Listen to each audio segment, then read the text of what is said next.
Después de todo, desde que el mundo es mundo nos comemos los unos a los otros. Si no es de manera simbólica, nos fagocitamos literalmente. La transición nos concedió la posibilidad de ser menos hipócritas. Agustina Basterrica es una escritora argentina. Es licenciada en Artes por la Universidad de Buenos Aires y ha ganado múltiples premios de cuento y novela. Cadáver exquisito es una novela publicada en 2017, mismo año en que ganó el premio Clarín. La anécdota de la novela es la siguiente. El Estado ha legalizado el canibalismo luego de que un virus se esparciera entre los animales y contaminara la carne para consumo. La historia toma a Marcos Trejo, un trabajador de un frigorífico que se dedica a procesar carne especial, que no es sino un eufemismo para referirse a humanos que han sido criados como carne de consumo. Con cierta resistencia a la nueva realidad, Marcos trabaja para solventar los gastos de su padre, que se encuentra en un geriátrico, al tiempo que sobrelleva la pérdida de su bebé y la separación con su esposa. Un día, el jefe del centro de crianza regala a Marcos una hembra, y con ello los conflictos internos se incrementan. Ahora bien, sobre la novela es posible encontrar en ella diversos temas. Por ejemplo, el escrito juega con el uso del lenguaje para ocultar o aminorar la culpa que generan ciertas prácticas que podríamos encontrar reprochables o como mínimo cuestionables, desde el trato que se le da a los animales so pretexto del virus hasta el trato que se le da a la llamada carne especial. De hecho, el texto inicia con ello, con la resistencia de Marcos a olvidar que cuando se habla de carne especial, de cabezas, se habla de humanos. Mientras se saca la remera empapada, trata de despejar la idea persistente de que son eso, humanos, creados para ser animales comestibles. El tema se transforma, aparece otras tantas veces y de diferentes maneras, no solo como eufemismos. Me explico. En un momento se cuenta que se le quitan las cuerdas vocales a los humanos que son considerados para consumo. Entonces, queda claro que el lenguaje no solo sirve para mitigar la culpa, sino también como característica para diferenciar lo no comible de lo comible. Desde luego, no es el lenguaje como tal, sino la manera en que se hace patente, es decir, la voz, que le sacan las cuerdas vocales y así los pueden controlar más. Nadie quiere que hablen porque la carne no habla, que comunicarse se comunican, pero con un lenguaje elemental. Se sabe que tienen frío, calor, esas cosas básicas. Aunado, la manera en que el lenguaje juega al interior del escenario planteado por la novela no se limita solo al uso cotidiano. Quiero decir, el lenguaje actúa sobre la realidad gracias a diferentes poderes que son cómplices. Por un lado, lo económico, el gran mercado de la carne, y por otro lado, el Estado que legisla para legalizar el consumo de eso que oportunamente han llamado carne especial.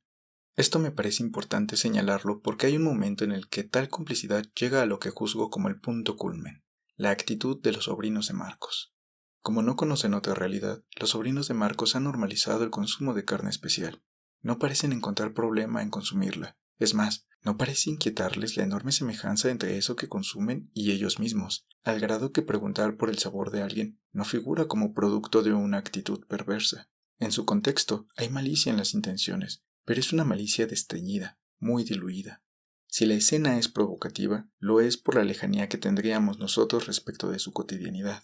Ellos han crecido en un mundo post-virus, pertenecen a una generación que no conoce otro sabor de carne que no sea el sabor de la carne especial. De alguna manera, la actitud de los sobrinos de Marcos me trae a la memoria a los hijos del vecino de Winston, personaje de 1984, la novela escrita por Orwell. Recuerdo que a los hijos del vecino no les daba miedo acusar a su padre con el partido. Ellos encarnaban los ideales del Estado. Los habían incorporado a tal grado que contravenir al partido, al gran hermano, aun cuando quien lo hiciera fuera su padre, y aun cuando lo que hiciera no nos pareciera un crimen o algo desdeñable, para ellos era normal y deseable denunciar estos actos. Los sobrinos de Marcos siguen este patrón, encarnan un lenguaje y una realidad construida bajo la normalización de prácticas que, antaño punibles, para ellos son aceptadas y normales gracias al juego de los eufemismos. Entonces, el tema no es el lenguaje, pero el lenguaje atraviesa los diferentes temas, desde la manera en que éste circula, las formas en que se hace patente, hasta los poderes que se ven beneficiados por respaldar estas maneras y formas.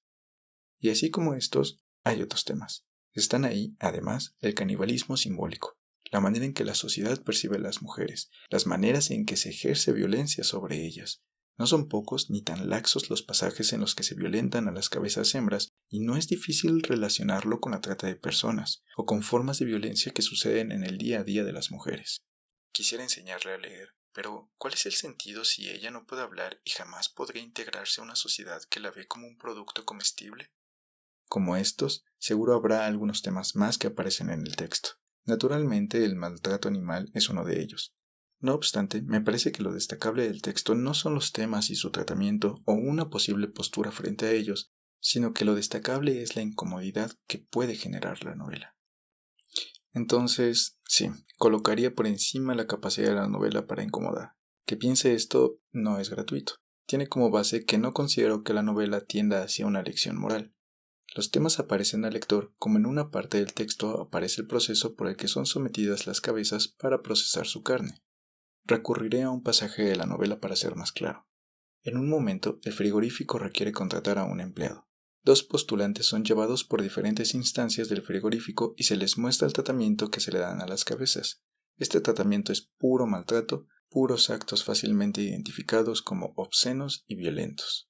De esta manera, tanto postulantes como lectores somos introducidos a las prácticas del frigorífico. En la novela, uno de los postulantes parece disfrutar mientras que el otro es afectado emocionalmente. Al final del recorrido, el trabajo le es negado al aspirante que disfruta la crueldad. Pienso que es posible tender un puente y encontrar un símil entre la reacción de los postulantes y la de los posibles lectores. La dicotomía de pertenecer al grupo de quienes disfrutan con el capital anecdótico o de quienes lo padecen. Y aunque puesto así, podría sugerirse que sí hay una lección moral por parte de quienes padecen la novela, lo cierto es que reconocer la crueldad no significa nada o significa poco en todo caso. Aun si no nos regocijamos por la crueldad, como lo hace Marcos, podemos actuar de igual manera como él lo hace rumbo al final del libro. Además de reconocer la crueldad, queda pensar qué haremos con ese reconocimiento. La novela no es un panfleto que dé lecciones. Permite la pregunta.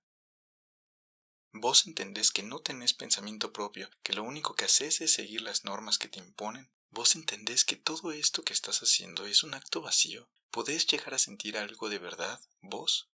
Por último, me llama la atención que algunas de las reseñas que encontré sobre la novela se recomiende su lectura solo si se tiene el estómago para soportarla.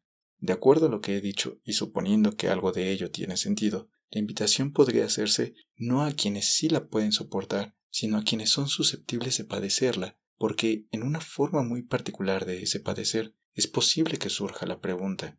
De hecho, ante la crueldad, diría que lo ideal es que surja la pregunta. Sabe que puede criarla, que está permitido. Sabe que hay gente que cría cabezas domésticas y se las van comiendo mientras están vivas, por partes. Dicen que la carne es más sabrosa, bien fresca, aseguran. Ya están a la venta instructivos que explican cómo, cuándo y dónde cortar para que el producto no muera antes de tiempo. Tener esclavos está prohibido. Recuerda el caso de una familia que fue denunciada y procesada por tener a 10 hembras trabajando en un taller clandestino. Estaban marcadas, las habían comprado en un criadero y las habían entrenado. Los sacrificaron a todos en el matadero municipal. Hembras y familias se convirtieron en carne especial. La prensa cubrió el caso durante semanas. Recuerda la frase que todos repetían escandalizados. La esclavitud